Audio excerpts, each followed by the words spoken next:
जिममध्ये आल्यानंतरनं supporter use केला पाहिजे की नाही केला पाहिजे. मला जिममध्ये आल्यानंतरनं जेवढी पण नवीन मुलं आहेत त्यांचा हाच क्वेश्चन असतो की सर आम्ही सपोर्टर घालू का नको घालू. तर तुम्हाला एक स्पष्टपणे सांगतो, जिममध्ये व्यायाम करताना कोणत्याही पद्धतीचा सपोर्टर आपल्याला यूज करायचा नाही आहे.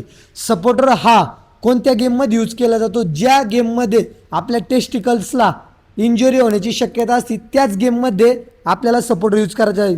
उदाहरणार्थ कबड्डी, खो खो किंवा आपली कुस्ती, त्यासोबतच क्रिकेट, ह्या गेममध्येच आपल्याला सपोर्टर यूज केला पाहिजे. सायंटिफिकली पाहायला गेलं तर सगळ्यात महत्त्वाची गोष्ट म्हणजे आपल्या ज्या बॉडीचे टेस्टिकल्स असतात त्या शरीराच्या बाहेर का असतात. तुम्ही एक विचार करा, सर्व ऑर्गन जे आपले आहेत ते पूर्णपणे बॉडीच्या आतमध्ये आहे आणि हाच टेस्टिकल्स हा एक असा ऑर्गन आहे तो आपल्या शरीराच्या बाहेर आहे. असं का मित्रांनो, शरीराचं तापमान हे नॅचरली 37 ते 38 डिग्री सेल्सिअस टेम्परेचर असतं. ते सुद्धा त्या आपल्या टेस्टिकल्सला सहन होत नाही, त्यामुळे आपल्या बॉडीच्या बाहेर आपले टेस्टिकल्स असतात.